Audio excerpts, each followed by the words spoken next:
우리 교우들 기도 덕분에 지난 주간에 인도네시아 발리에 가서 우리 발리 비전센터 국제이사회를 또 은혜 가운데 잘 마치고 돌아왔습니다.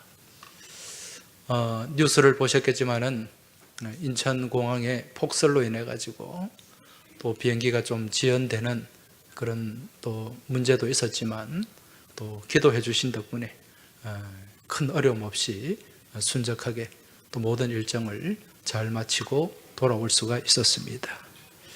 다시 한번 기도해 주신 모든 분들께 감사를 드립니다. 발리 비전센터 국제이사회, 그러면 이게 뭔가 좀 궁금하실 분들이 계실 텐데, 지금 우리 교회와 동인선교회가 같이 감당하고 있는 이 발리 비전센터 안에는 가나다라 유치원이 있습니다. 유치원이 있고 또 한국어 학당이 있어요.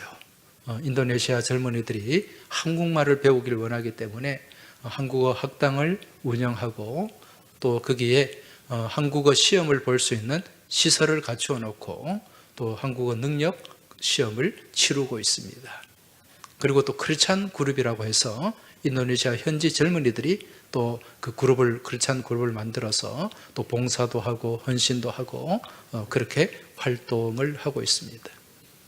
이제 이걸 운영하는 그 주체가 야야산 비나 일무인데, 인도네시아 말로 이 야야산은 비영리 재단을 얘기하는 것입니다. 비나 일무는 교육과 문화를 담당하는 거죠. 그래서 합치면은 교육 문화를 운영하는, 문화센터를 운영하는 비영리 재단, 그렇게 되는 거죠. 이걸 이제 외국인이 운영을 하려면 현지인들이 거기에 이사로 들어가야 돼요. 이사회가 조직이 돼야 되고 또 저희 같이 외국인이 와서 이제 정기적으로 이사회를 해야 이 재단이 유지가 되고 운영이 되는 것입니다. 이번에 그 국제이사회를 이제 가졌는데 가서 많은 은혜를 받고 또 감동을 받았습니다. 그 이사회를 시작할 때 기도를 서울동안교회 장로님이 기도를 하셨습니다. 이분은 발리 비전센터 기공할 때부터 수차례 발리를 오가면서 건축 과정에 또 관여를 하고 또 여러 가지 행정적인 일들을 다 그렇게 또 담당했던 장로님인데, 이분이 이번에 이사회를 하면서 기도를 이어가지 못하는 거예요. 너무 목이 메이고 눈물이 흘러서, 그 감격의 눈물이라고 할 수가 있겠죠. 왜냐하면 본인은 쭉 진행되는 과정을 봐왔는데 이게 우리가 한 게 아니라 하나님이 하셨다는 것이 눈에 환하게 보이기 때문에 너무 감사하고 감격스러웠던 것입니다. 이번에 가나다라 유치원 보고를 받았는데 지금 아이들이 한 6, 70명이 교육을, 한 80명 정도 되는 것 같아요. 교육을 받고 있고 거기에 들어가겠다고 기다리고 있는 대기자가 한 80명 정도 되는 것 같아요. 네. 여기에 들어가려면은 인도네시아 화폐로 100만 루피아 정도 매월 들어갑니다. 100만 루피아면은 우리 돈으로 한 10만 원 정도 돼요. 네. 그런데 인도네시아 사람들 월급이, 평균 월급이 한 4, 50만 원 정도 됩니다. 그러니까 이 100만 루피아가 이 사람들에게는 굉장히 큰 돈이죠. 그럼에도 불구하고 그 돈을 써서라도 이 유치원에 들어오겠다는 그런 열망을 갖고 있는 사람들이 많이 있다는 거죠. 그만큼 지금 유치원 교육이 잘 되고 있다는 것을 반증해 주고 있습니다. 그리고 한국어 학당에는 한국어를 배우길 원하는 인도네시아 젊은이들이 밤마다 거기에 몰려듭니다. 그래서 그 비전센터 마당이 넓은데 그 넓은 마당에 오토바이로 꽉 차요. 그리고 열심히 공부해서 또 한국과 관련된 어떤 회사에 취직을 하거나 또 한국에 오고 싶은 그런 젊은이들이 그렇게 몰려들고 있다는 거죠. 이게 얼마나 감사한지 모릅니다. 더불어 지난 여름에 또 우리 항서교회 의료 선교팀 모두 16분이 한 주간 봉사를 하고 왔는데 그 어떤 이들의 열정과 열심의 흔적이 제가 가니까 그대로 남아있더라고요. 많은 사람들에게 감동을 주었고 또 저에게 고맙다는 인사를 전해온 분들이 많이 있었습니다. 그래서 내년에도 꼭 오십시오. 그렇게 부탁을 하기도 했습니다. 지난번에 우리 의료 선교팀이 발리까지 갈 때 굉장히 고생을 했어요. 인천까지 올라가서 거기서 비행기 타고 또 다른 나라 아마 말레이시아이죠. 한번 거쳐서 그렇게 발리까지 들어가는데 굉장히 고생했습니다. 오는 날에는 또 비행기가 없어져 가지고 하루를 더 머물고 그렇게 국내로 들어오는 그런 일도 있었는데 이번에 저희가 가서 지난번에 의료 선교를 가서 너무 열심히 한 걸 하나님이 다 보신 것 같아요. 하나님이 보시고 너 너무 힘들다. 그래서 부산에서 직접 가라. 그래서 김해공항에 얼마 전에 한 달 전쯤에 발리까지 직항으로 갈 수 있는 노선을 만들어 주셨습니다. 할렐루야. 그래서 이전에는 비용도 훨씬 많이 들었는데 바로 가니까 시간도 단축되고 또 비용도 많이 싸게 그렇게 갈 수 있게 되었습니다. 내년에 또 아울리치를 갈 거예요. 1월 달쯤에 모집을 하게 될 텐데 빨리 하셔야 될 것 같아요. 안 그러면 너무 인원이 차가지고 중간에서 잘리는, 커트당하는 또 그런 일이 있지 않을까 싶습니다. 이 모든 것이 하나님의 은혜요. 또 하나님께서 베풀어 주시는 축복인 줄로 믿습니다. 이번에 발리에 갔을 때 거기에 카리나라고 하는 자매가 있어요. 우리 발리 갔다 오신 분들은 다 아실 겁니다. 30대 초반의 젊은 여성인데 거기서는 본부장이라고 부릅니다. 한국말도 굉장히 잘하고 모든 또 행정적인 그런 부분들을 총괄하고 있는데 이 카리나에게 제가 그쪽 발리 지역은 힌두교니까 카리나의 그 카스트, 여러분 인도의 힌두교는 카스트가 있지 않습니까? 계급이 뭐냐 이렇게 물었어요. 그랬더니 자기는 왕족에 해당되는 크샤트리아에 해당이 된다 그럽니다. 그런데 이 카리나가 크리스찬이에요. 인도네시아는 보니까 주민등록증에 거기에 종교가 다 표기가 됩니다. 이 종교를 주민등록증에 종교를 바꾸는 게 굉장히 어려운 일이에요. 자기가 가진 것을 다 포기해야 됩니다. 그래서 그 왕족의 지위까지 다 포기하고 이 카리나가 크리스찬이 된 거예요. 어떤 분은 아니 인도네시아는 무슬림 국가, 이슬람이 아닌가 그렇게 생각하실 텐데 그 맞는 거예요. 인도네시아는 이슬람 국가입니다. 85%가 다 이슬람을 믿고 있어요. 그런데 발리는 그렇지 않아요. 발리는 같은 인도네시아 섬인데 여기는 90% 이상이 힌두교입니다. 왜 그렇게 되었는가? 원래 인도네시아는 힌두교가 지배하는 나라, 섬이었어요. 그런데 13세기경에 여기에 이슬람이 들어오기 시작합니다. 이슬람이 들어오면서 점점 세력을 확장하는 거예요. 그러다가 한 200년이 지난 한 15세기쯤에 이제 이슬람이 너무 강성해져가지고 이 힌두교 왕조를 무너뜨려 버립니다. 그 당시에 마자파히트 왕조가 있었어요. 마자파히트 왕조가 힌두교 왕조인데 이 왕조를 완전히 무너뜨려 버리고 이 인도네시아를 다 장악하게 됩니다. 그럼 이제 이 사람들은 쫓겨서 어디로 갔는가? 발리로 들어간 거예요. 그래서 여기에 왕족들과 승려들과 또 여러 백성들이 이제 발리로 그렇게 이주를 하게 된 거죠. 지금도 발리가 우리 제주도 한 3배 정도 되는 섬인데 인구는 450만이에요. 굉장히 인구가 많은 그런 섬입니다. 이게 이제 우리나라로 본다면 좀 비슷한 사건이 있는데 우리나라 고려 왕조가 망하고 쫓겨갔잖아요. 그 왕씨들이 어디로 쫓겨갔습니까? 거제도로 많이 쫓겨갔죠. 거제도로. 그래서 거기서 숨어 살았어요.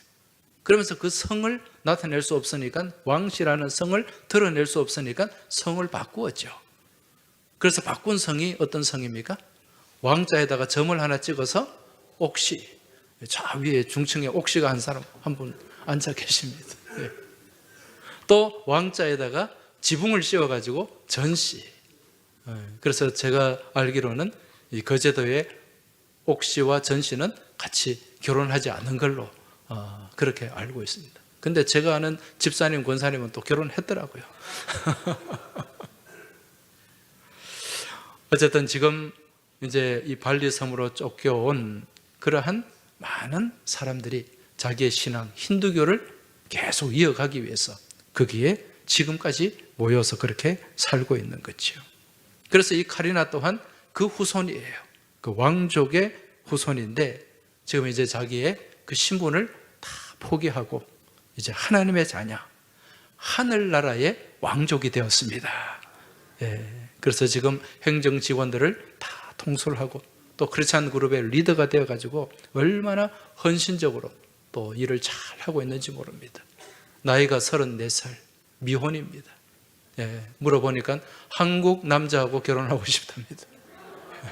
혹시 이 왕족을 며느리로 드릴 분이 있으면 저한테 얘기를 하시면 제가 중매를 서도록 하겠습니다. 제가 이 카리나에게 또 물었어요. 한국에 몇 번 왔느냐 이렇게 물었더니 3번 왔대요. 3번.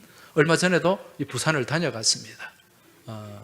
우리 교회 좀 그 크리스찬 그룹이 왔는데 우리 교회에 초청을 하려고 했는데 저기 저쪽에 교대 앞에 있는 애광교회에서 선수를 쳐버렸어요.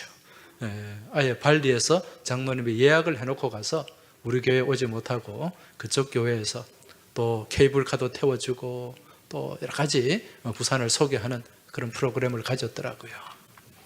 내년에 오면은 우리 교회에 오라 그렇게 얘기를 해두었습니다. 이 카리나에게 한국에 몇 번 왔느냐 그랬더니 이번 여름 포함해서 총 3번을 왔대요. 근데 다 여름에 왔어요. 눈을 본 적이 있느냐 물었더니 눈은 한 번도 못 봤대요. 예. 그래서 한국은 눈이 많죠 물어요. 나는 한국에 살아도 눈을 잘 못 본다 그랬어요. 그러면서 이 카리나 자매가 이제 가장 소망하는 게 화이트 크리스마스를 맞이하는 거예요. 화이트 크리스마스. 예, 언제 한번 겨울에 와서 꼭 한번 하얀 눈과 함께 성탄을 맞이하고 싶다는 그런 소망을 얘기했었습니다. 여러분 오늘이 무슨 날인지 아시죠? 무슨 날입니까? 대림절 첫 번째 주일이에요. 대림절이 무슨 절기입니까? 성탄을 기다리는 절기. 주님의 오심을 기다리는 절기. 지금은 다시 오실 주님을 기다리는 절기. 대자가 무슨 대자입니까? 예, 큰 대자가 아니고 기다릴 대자입니다. 림자는 림자는 임할 림자입니다. 임할 림. 예, 강림하다. 대자는 고대하다 할 때 그 기다릴 대자에 임한다 그런 의미예요. 그래서 주님께서 강림하심을 기다리는 절기가 대림절입니다. 오늘 대림절에 이렇게 예쁘게 또 성탄 틀이 장식이 되어 있고 요 5개의 촛불이 켜져 있습니다. 이건 제가 자주 설명을 해드려가지고 무슨 의미인지 잘 아실 거예요. 빛이 성탄절에 가까워질수록 점점 초가 하나씩 늘어나게 되고 이제 그 빛이 더 밝아짐으로 말미암아 어둠은 물러가게 되고 떠나가게 됩니다. 우리를 지배하려고 하는 그런 악한 어둠의 세력들이 예수 그리스도의 빛 가운데 다 사라지게 되고 무너지게 된다는 그러한 메시지가 여기에 담겨 있는 거죠. 오늘 말씀의 제목이 뭡니까? 빛이 있으라. 이 빛이 있으라는 말씀은 태초에 우리 하나님께서 우주 만물을 창조하실 때 선포하신 말씀이에요. 오늘 말씀 1장 2절 3절을 다시 한번 보시기 바랍니다. 그 땅이 혼돈하고 공허하며 흑암이 깊음 위에 있고 하나님의 영이 수면 위에 운행하시니라. 하나님이 이르시되 빛이 있으라 하시니 빛이 있었고. 자, 지금 이 말씀은 이제 하나님께서 천지를 창조하실 때 첫째 날의 상황이에요. 혼돈합니다. 천지를 창조하실 때에 혼돈, 카오스, 막 혼란스러운 거예요. 그리고 공허합니다. 공허. 이 히브리어로 보후라고 하는데 황무한 거예요. 황폐한 거예요. 그리고 흑암은 호샤크라고 합니다. 히브리어로 호샤크라는 말은 공허하다는 거예요. 모호하다는 거예요. 그런 의미가 여기에 담겨 있습니다. 지금 이 상태가 바로 빛이 없는 상태, 혼돈과 공허와 흑암이 지배하는 그러한 상태에 우리 하나님께서 선포하셨습니다. 무엇을 선포하셨습니까? 빛이 있으라. 빛이 있으라. 자, 이 말씀을 보면서 우리는 어떤 생각을 합니까? 첫째 날에 하나님이 무엇을 창조하셨다? 빛을 창조하셨다. 맞는 생각일까요? 틀린 생각일까요? 네. 첫째 날 빛을 만드셨다? 아니에요. 빛을 만든 게 아닙니다. 이 빛이 있으라라는 이 단어를, 이 말씀을 히브리어 원문에서 보면 하야오르 이렇게 기록이 되어 있어요. 하야오르, 있으라, 하야. 이 하야라는 말은 무언가를 만드는 의미가 아니에요. 이 하야라는 말은 나타난다, 등장한다, 그런 의미예요. 그래서 하나님의 첫째 날 빛을 만들어서 빛을 비추신 것이 아니라 있는 빛을 어떻게 하셨다? 등장시키셨다. 네. 이 빛이 있으라 말은 빛이 나오라, 빛이 등장하라, 그런 의미가 여기에 담겨 있는 거죠. 그래서 창세기 오늘 1장 3절에 나오는 이 빛, 오르라는 말은 만들어진 빛이 아니라 어떤 빛이다? 스스로 존재하는 빛을 얘기하는 거죠. 이게 이제 이 빛과 다른 빛이 창세기 1장에 또 등장합니다. 오늘 3절에 나오는 빛, 이것은 히브리어로 오르라고 기록이 되어 있어요. 이 빛은 스스로 존재하는 빛. 그럼 1장 14절에 보면 또 빛이 있어요. 그걸 여기서는 광명체라고 합니다. 광명체. 이 광명체는 히브리어로 뭔가 마우르라고 해요. 이 발광체를. 그래서 이 광명체 마우르는 만들어진 빛이에요. 그런데 1장 3절에 나오는 오르는 스스로 존재하는 빛이다. 같습니까? 다릅니까? 완전히 다르죠. 완전히 다르는 거예요. 자, 그럼 첫째 날 하나님께서 첫째 날은 무언가를 만드신 날이 아니라 이미 존재하는 그 빛을 등장시킨 날이다. 그렇게 이해를 할 수 있습니다. 이 빛이 등장함으로 인해서 혼돈과 공허와 흑암이 떠나가고 그 카오스 상태에서 어떤 상태로? 질서의 상태, 코스모스의 상태로 이제 바뀌게 되는 것이 첫째 날의 모습이라는 거죠. 하나님께서 이렇게 빛 가운데 이제 에덴 동산을 창설하셨어요. 에덴 동산을 만드시고 거기에 누구를 살게 하셨죠? 아담과 하와를 살게 하셨습니다. 그런데 하나님의 빛 가운데 머물며 살아가던 아담과 하와가 이 빛을 잃어버리게 됩니다. 무슨 사건 때문에? 선악과 사건 때문에. 죄가 들어오므로 다시 어둠의 지배를 받게 되는 거예요. 빛을 잃어버리게 됩니다. 그 빛을 잃어버린 역사가 누가 오시기까지? 예수님이 오시기까지 계속해서 이어졌던 거죠. 하나님께서 흑암과 혼돈과 공허의 지배 가운데 살아가는 이 인류를 위해서 빛을 주셨습니다. 빛 대신 하나님께서 직접 인간의 몸을 입고 이 땅에 오셨는데 그분이 누구라고요? 예수 그리스도. 이 예수님을 요한복음 말씀에서는 어떻게 표현하고 있습니까? 참 빛이다. 참 빛. 요한복음 1장 9절 10절 말씀을 한번 보시기 바랍니다. 참 빛 곧 세상에 와서 각 사람에게 비추는 빛이 있었나니 그가 세상에 계셨으며 세상은 그로 말미암아 지은 바 되었으되 세상이 그를 알지 못하였고. 할렐루야.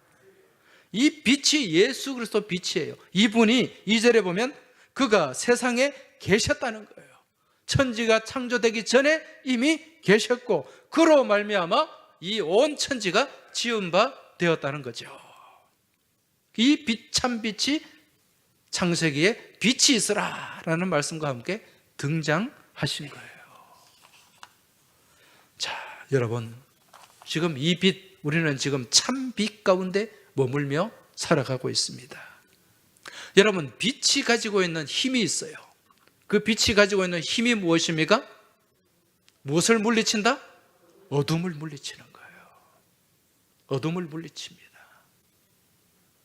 빛이 없으면 자연스럽게 무엇이 지배합니까? 어둠이 지배해요. 그 어둠은 혼돈이에요. 혼란이에요. 공허입니다. 여러분, 빛이 등장하게 되면 어둠은 자연스럽게 물러가게 되고, 또 빛이 등장하게 되면, 빛 가운데 머물며 살아가게 되면 어둠 속에서 보지 못하는 것들을 볼 수 있게 되는 것입니다.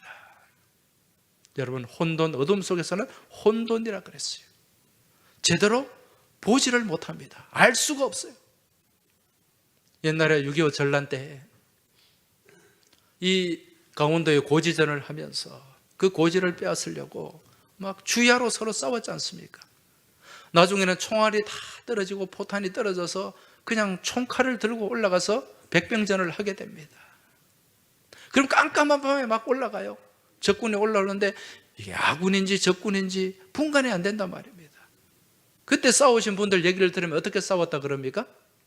머리를 만져보고, 머리가 길면 아군이고 짧으면 인민군이고, 그러면서 그냥 이거 만져보고 아 이거 머리가 짧네, 이거 찔렀다는 거죠.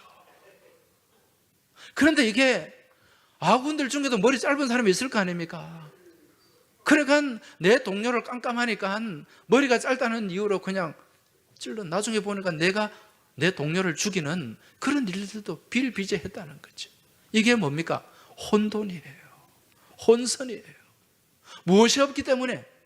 빛이 없기 때문에 이런 일들이 일어나는 것입니다. 그러나 빛이 환하게 비치면 다 알 수가 있어요. 여러분, 우리 영적인 세계도 마찬가지입니다. 영적인 세계에 빛이 비춰지지 않으면 여러분, 이 영적인 세계의 이 오묘함을 알 수가 없어요. 그냥 인생 죽으면 끝이지, 인생 뭐 있나, 그러면서 그냥 그렇게 사는 거죠. 그러다 죽는 거예요.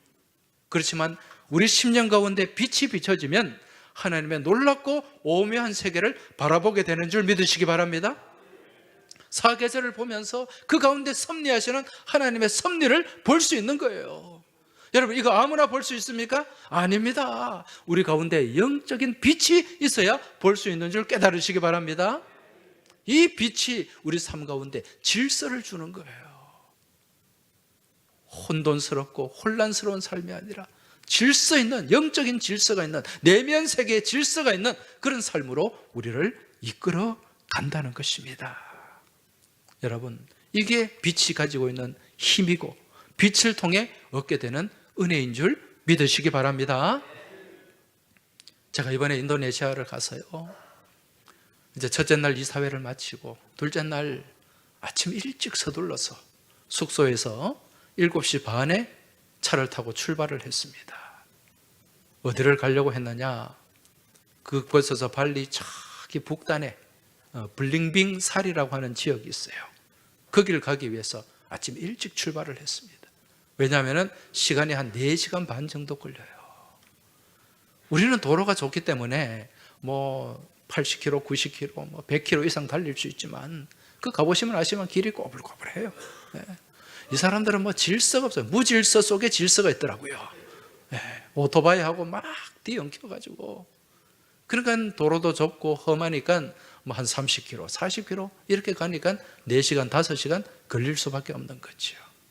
거기에 가면 블링빙 살이라고 하는 지역이 있는데 내년에 우리 의료팀이 가면은 거기서 의료 선교를 좀 했으면 하는 그런 마음이 있습니다. 그 블린빙 사리에 무엇이 있느냐? 기독교 마을이 있어요. 여러분, 인도네시아는 무슬림 국가 아닙니까? 근데 발리는 또 힌두교가 지배한다 그랬죠. 그런 나라에 기독교 마을이 있다는 것은 여러분 놀라운 일입니다. 놀라운 일이에요. 그래서 그 기독교 마을이 어떻게 세워졌는가, 지금 또 어떻게 그 사람들이 살고 있는가, 이걸 좀 보기 위해서 그곳까지 찾아갔습니다. 거기에 가니까 이 블링빙 사리 기독교 마을에 역사가 있더라고요. 1866년에 지금부터 한 150년 전쯤 되겠죠. 1866년에 네덜란드에 선교회, 울트렉 선교회라는 선교회가 있었어요. 이 울트렉 선교회에서 선교사 2사람을 발리에 파송을 하게 됩니다.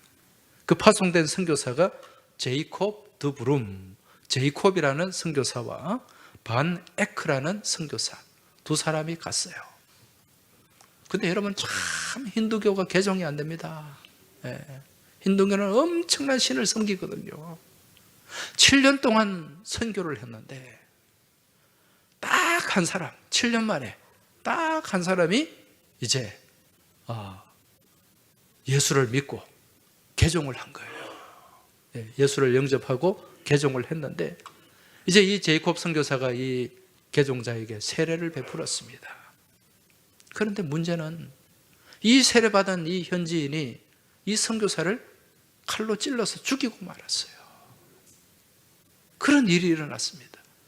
그러니까 이 현지 선교회에서는 이 바네크 선교사를 다시 소환하고 그냥 선교의 문을 닫아버리고 말았습니다. 그게 한 50년 동안 지속이 되었어요. 그 후에 이제 1931년, 한 85년 전이죠. 1931년에 기독교 선교사 협의회라는 단체에서 또 선교 전도인을 한 사람 파송을 하게 됩니다. 그 전도인이 누구인고 하니 중국 사람이에요. 중국 사람 장또항, 이름이 장또항입니다. 장또항이라는 전도인을 보냈는데 이 사람이 정말 헌신적으로 열심히 전도를 했어요. 마을마다 집집마다 다니면서 전도를 했는데, 그 중에 이 장또항의 전도를 받은 사람 중에 한 사람이 누구냐면은 그쪽 지역에서 아주 이름이 높은 주술사였어요. 대주술사. 우리로 치면은 큰 무당이에요. 큰 무당이에요. 이 주술사 이름이 빤또링입니다. 빤또링. 이 빤또링을 만나게 되는데, 이 빤또링이 굉장히 시리에 빠져 있었어요. 시리에 빠져 있었는데 그 이유가 뭐냐면은 이 빤또링과 더불어 다른 지역에 또 이 빤또링과 비슷한 대주술사가 있었어요. 근데 2사람이 원수지간이었어요. 근데 이 2사람이 이 악한 영적 대결을 벌인 거죠. 그 주술 대결에서 이 빤또링이 지고 말았어요. 지면은 어떻게 되는가? 이제 거기다가 저주를 걸게 되는데 3개월 안에 죽게 되는 저주였어요. 그래서 이제 이 빤또링을, 이 장또항이 빤또링을 만났을 때는 거기서 패배를 하고 이 저주에 걸려가지고 3개월 안에 나는 죽는다. 이제 그 생각에 사로잡혀서 식음을 전폐하고 완전히 지금 사람이 비실비실 죽어가는 그런 상태였다는 거죠. 여러분, 이 발리에서는요, 이렇게 저주를 받게 되면은 내가 이제 죽는구나 해서 식음을 전폐한다고 합니다. 그러니까 3개월 동안 지나면서 제대로 먹지 않으니까 그냥 자연스럽게 죽는 거예요. 이런 상태에서 장또항 전도인을 만나게 되죠. 누가? 주술사 빤또링이. 그런데 이제 이 장또항이 복음을 전한 거예요. 너 안 죽는다. 그거 아니다. 예수만 믿으면 산다. 모든 신을 다 지배하고 그 신 위에 최고의 신인 예수라는 이 신을 믿으면, 하나님이라는 신을 믿으면 이거 주술 이런 거 아무 문제가 아니야. 이 빤또랭이 들어보니까 어차피 나는 죽을 몸인데 그 위에 더 힘센 신이 있다니까 한번 믿어보자, 이런 생각을 가졌던 것 같아요. 그러면서 이 빤또랭이 예수를 영접하게 됩니다. 예수를 믿게 돼요. 그러면서 이 생명의 신, 생명을 관장하는 신으로 이제 소개가 된 거죠. 그러면서 다시금 이 빤또랭이 밥을 먹고 물도 마시고 그럼 기운을 찾은 거예요. 그러니까 3개월 되니까 죽어요, 안 죽어요? 안 죽었죠. 야, 이거 놀랍다. 그러니까 그 빤또랭이 밑에 제자들이 있었어요. 새끼 무당들이. 예, 보니까 스승이 안 죽거든. 야, 이 예수 대단한 신이야. 그러면서 예수를 같이 믿기 시작한 거예요, 이 제자들이. 그러면서 이 빤또랭이 누구를 찾아갔느냐? 누구를 찾아갔겠어요? 자기 원수, 예, 저주를 걸은 그 원수를 찾아갔는데 그 원수 주술사가 보자마자 귀신이 온 줄 알고 주랭랑을 쳐버렸어요. 주랭랑을. 그러니까 이 빤또랭이 생각할 때, 야, 내가 죽을 건데 내가 다시 살고 내 원수가 나를 보더니 그냥 막 도망을 치니까, 야, 이 예수가 대단하다. 그러면서 이제 사람들에게 예수를 전하기 시작한 거예요. 그러다가 한 2년 만에 그 지역에서 300명이 넘는 사람들이 예수를 믿게 됩니다. 300명이 넘는 사람들이. 예. 그래서 이제 점점 예수 믿는 사람들이 늘어나니까, 여러분, 이 힌두교가요, 어떤 면에서는 굉장히 과격한 거예요. 요즘도 인도에서 막 교회 불태우고 막 그러지 않습니까? 테러하고 명예살인하고 과격한 종교예요. 그 예수 믿는 기독교인이 점점 늘어나니까 이 힌두교 사람들이 여기에 이제 경계를 하고, 그러면서 이 사람들을 핍박하기 시작한 겁니다. 교회를 부수고 재산을 빼앗고 또 이 예수 믿는 사람들을 호적에서 다 파버리고, 옛날에 우리도 예수 믿는다는 이유로 막 호적에서 파버리는 그런 경우가 있었지 않습니까? 그리고 교회를 공격하고. 여러분, 이 발리나 인도네시아는 1년에 2모작, 3모작 하는 나라예요. 모내기 해서. 제일 필요한 게 뭡니까? 모내기 하려면 물이죠. 물을 다 끊어버리는 거예요. 물을 막아버리고 농사를 못 짓게 하는 거예요. 그리고 상점에 가도 물건 거래를 할 수 없게 만드는 거죠. 그리고 심지어는 사람이 죽어도 매장을 못하게 합니다. 그래서 살 수가 없는 거죠. 그러다가 결국 이제 1939년입니다. 1939년에 이들을 인도네시아 정부에서 강제로 이주를 시키게 됩니다. 어디로 이주를 시켰는가? 3일 길을 가야 되는 밀림을 3일 길을 가야 들어갈 수 있는 지역, 그곳이 어딘가? 블링빙 사리라고 하는 지역이에요. 발리 사람들에게는 이 땅이, 이 블링빙 사리가 이 밀림 속에 사나운 짐승도 많고, 그래서 저주받은 땅으로 그렇게 인식이 되고 있었어요. 악한 귀신들이 살고 있는 땅. 그래서 여기 들어가면 다 죽을 수밖에 없는 땅. 그러니까 이 사람들이 여기에 블링빙 사리 이 정글로 보낸 거는 어떻게 하라고 보낸 거예요? 가서 죽어라, 그거였어요. 그런데 죽었을까요? 안 죽었을까요? 예. 죽었으면 제가 얘기를 안 하겠죠. 거기에 들어간 3일 길을 걸어서 정글로 들어가서 거기서 그 사나운 짐승들과 싸우면서 밀림을 개척하기 시작한 겁니다. 거기 그 밀림을, 나무를 잘라내고 캐내고 거기 농사 지을 수 있는 농토를 만들었어요. 그렇게 농토를 개간해가지고 그 농토를 공정하게 제비 뽑아가지고 성경대로, 원칙대로 그렇게 서로 또 땅을 나누어서 농사를 짓고, 그렇게 한 지가 한 85년 정도 됐다는 거예요. 지금은 어떤가? 지금은 이 발리에서 가장 깨끗하고 가장 살기 좋고 가장 질서 있는 그러한 마을로 바뀌어 있었습니다. 거기에 개척한 이 그리스도인들이요, 마을 중심에 십자가 모양의 길을 내고 거기에다가 교회를 세웠어요. 그 교회 이름이 브니엘 교회입니다. 브니엘, 하나님의 얼굴이라는 뜻이죠. 지금도 여기에 한 300명, 400명이 모여서 예배를 드리고, 성탄절이나 이런 특별한 날, 그리고 외지에 나가 있는 자녀들까지 와가지고 한 1000명이 예배를 드린대요. 이런 교회가 거기에 2개나 있어요. 2개나. 이 브니엘 교회를 저희가 방문을 했는데 이 교회를 담임하는 목사님이 여자 목사님이에요. 린다라고 하는 목사님인데 우리 교단 장신대에서 유학을 하고 석사 학위를 받고 돌아가서 거기서 목회를 하고 있습니다. 아마 이분은 앞으로 이 발리 지역에서 그 교단에 큰 일을 할 수 있는 그런 목사님이에요.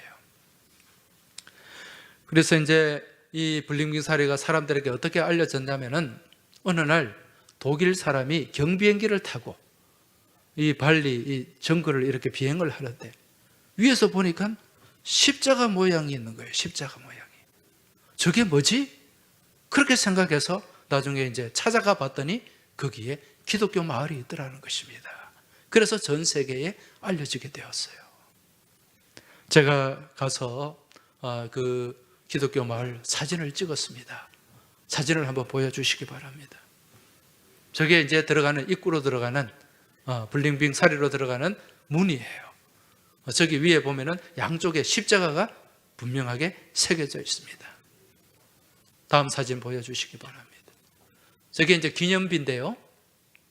저기에 보면 이제 최초의 블링빙 사리에 와서 거기서 헌신하고 개척하고 수고했던 그분들의 이름이 저기 다 기록이 되어 있습니다.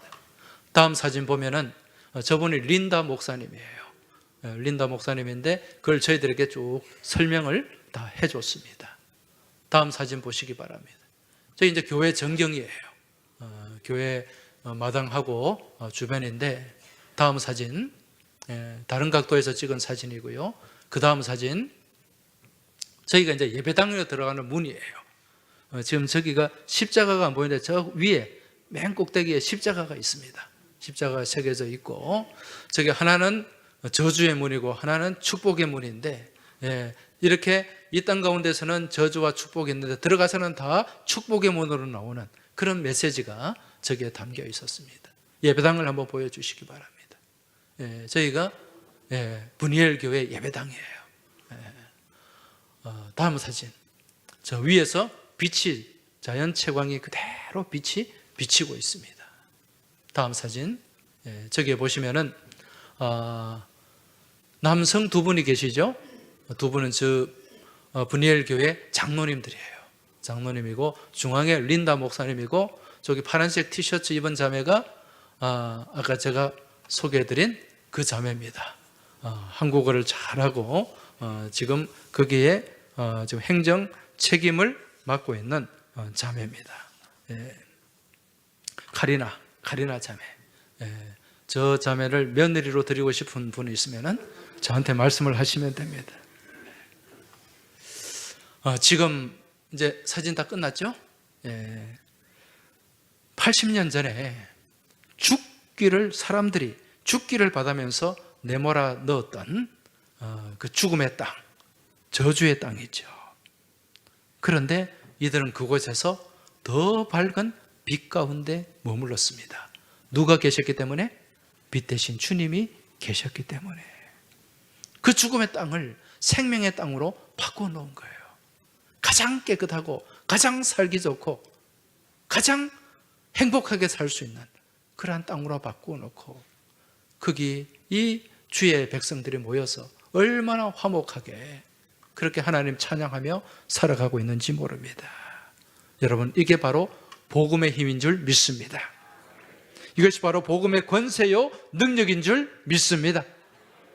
우리가 이러한 복음의 빛 가운데 머물며 살아갈 때 우리를 지배하고 우리를 짓누르고 우리를 힘들게 하는 모든 악한 어둠의 세력들은 다 떠나가게 될 줄 믿습니다. 이번 한 주간 빛 대신 주님을 바라보고 우리 주님의 손을 잡고 날마다 빛 가운데 머물며 그 빛을 걸어가시길 주의 이름으로 축복합니다. 그리할 때 우리 삶 가운데 주님께서 베풀어 주시는 놀라운 은혜가 있고 또 능력이 우리 안에 충만하게 될 줄 믿습니다. 이제 이 고백을 담아서 우리 같이 찬송하며 나아가겠습니다. 우리 앞을 가로막는 태산이 있고 큰 산이 있고 또 깊은 협곡이 있을지라도 주님과 함께 나아가면 우리는 빛 가운데 걸어가게 되고 승리의 길을 우리가 걸어가게 될 줄 믿습니다.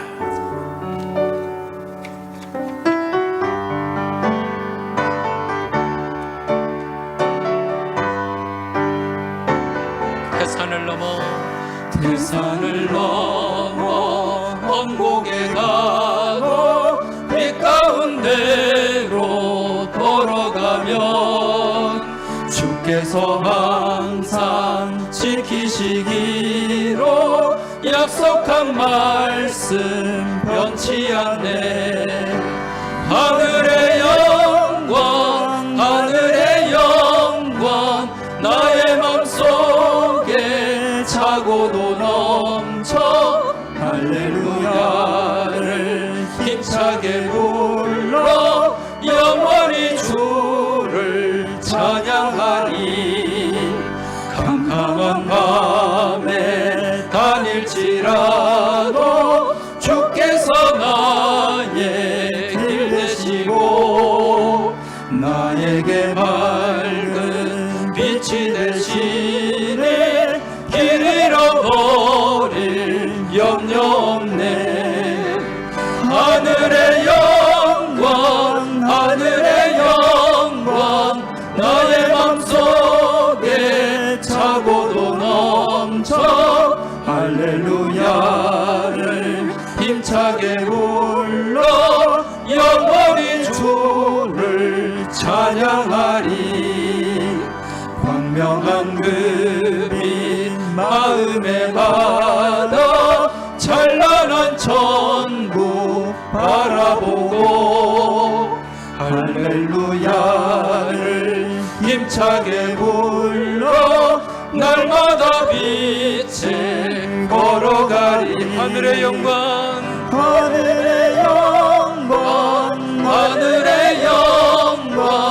나의 맘속에 차고도 넘쳐 할렐루야를 힘차게 불러 영원히 주를 찬양하리.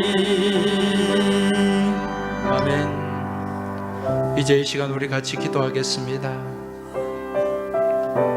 태산을 넘어 험곡을 지나갈지라도 우리가 빛 가운데로 걸어가면 주님께서 항상 나와 함께 하시고 나를 도우시고 나를 지키신다는 그 믿음 가지고 우리가 나아갈 수 있도록 같이 기도하시기 바랍니다.